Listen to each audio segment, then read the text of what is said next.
जलवायु परिवर्तन के कारण दुनिया भर में लोगों को विस्थापित होना पड़ रहा है। सोचिए, आप बाढ़ के कारण अपना घर या आजीविका खो दें, फसल खराब होने या सूखा पड़ने के कारण आपको भूखा रहना पड़े, समुद्र के बढ़ते स्तर या साफ पीने के पानी की कमी के कारण अपने ही घर को छोड़ने के लिए आपको मजबूर होना पड़े।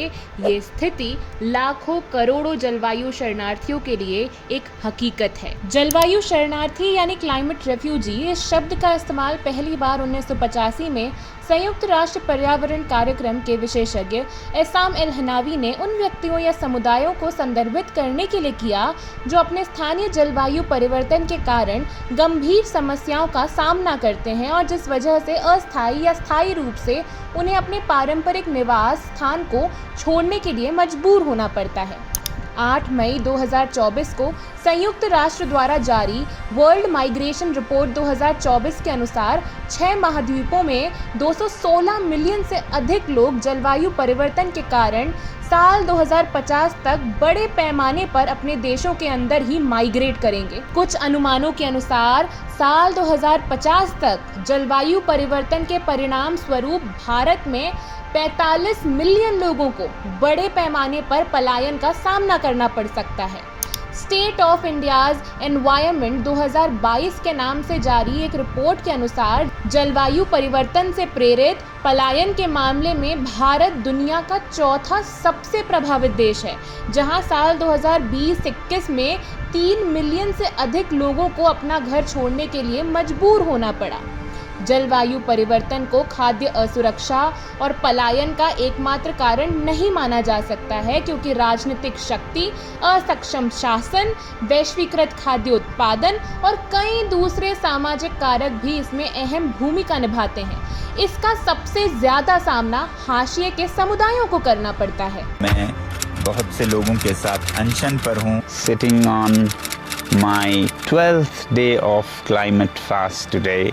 Today is the beginning of my 21st day of climate fast. Sonam Wangchuck के नेतृत्व में लद्दाख में 21 दिनों तक चले क्लाइमेट फास्ट और प्रोटेस्ट में जलवायु परिवर्तन की तात्कालिकता और प्रभाव को रेखांकित किया गया। लद्दाख एक ऐसा क्षेत्र जो अपनी नाजुक इकोलॉजी के लिए जाना जाता है और वो पानी के लिए ग्लेशियर मेल्ट वाटर पर निर्भर करता है, लेकिन हाल के दशकों में लद्दाख ने तेजी से ग्लेशियरों के नष्ट होने, अनियमित बर्फबारी और बाढ़ के कारण होने वाली आपदाओं का सामना किया है।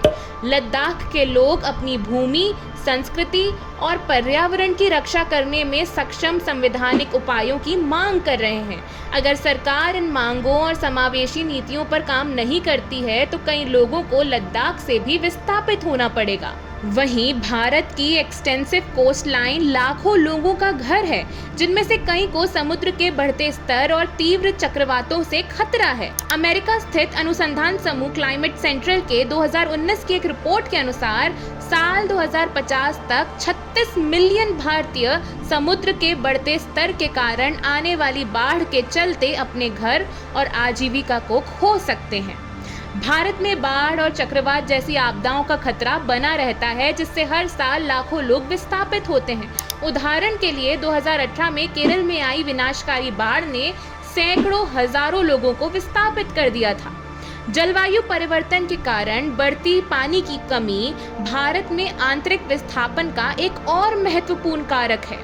महाराष्ट्र, कर्नाटक और तमिलनाडु जैसे राज्यों ने बार बार सूखे का अनुभव किया है, जिसके कारण आजीविका और बुनियादी सुविधाओं की तलाश में ग्रामीण से शहरी क्षेत्रों की ओर लोग पलायन करते हैं। तेजी से शहरीकरण, जंगलों की कटाई, प्रदूषण और गैर समावेशी नीतियों के चलते सबसे ज्यादा हाशिए के समुदाय की आजीविका को हानि पहुंचती है और उन्हें विस्थापन का सामना करना पड़ता है। एक अन्य मुद्दा यहाँ संरक्षित स्थिति का भी है।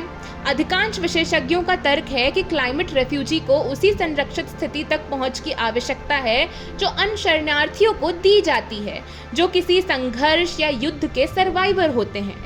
इसके लिए सरकारों और कानूनी निकायों को जलवायु परिवर्तन के कारण उत्पन्न स्थितियों को मानव अधिकारों के लिए खतरे के रूप में फिर से परिभाषित करना चाहिए और जलवायु शरणार्थियों के सामने आने वाले घातक खतरे को भी पहचानने की यहाँ ज़रूरत है। जेंडर, वर्ग और जाति जलवायु परिवर्तन के चलते पलायन के प्रभावों को महत्वपूर्ण रूप से प्रभावित करते हैं। महिलाएं, जो अक्सर पानी और भोजन के लिए जिम्मेदार होती हैं, पर्यावरणीय संकट के दौरान सबसे ज़्यादा उन्हें ही बोझ उठाना पड़ता है। इसका सबसे ज़्यादा प्रभाव हाशिए की जाति के लोगों पर भी पड़ता है। इसलिए न सिर्फ भारत बल्कि दुनिया भर में जलवायु कार्रवाई और समर्थन की तत्काल आवश्यकता है। ये भी ज़रूरी है कि हम अपनी रोज़मर्रा की ज़िंदगी में सही चीज़ों का चुनाव करें, अपने स्तर पर सस्टेनेबिलिटी को अपनाएं। आपका इस मुद्दे के बारे में क्या सोचना है, हमें नीचे कमेंट करके ज़रूर बताएं। अगर आपको ये वीडियो अच्छा लगा हो तो इसे लाइक करें, सभी के साथ शेयर करें और हमारे YouTube channel feminism in India Hindi को सब्सक्राइब करके बेल आइकॉन दबाना न भूलें।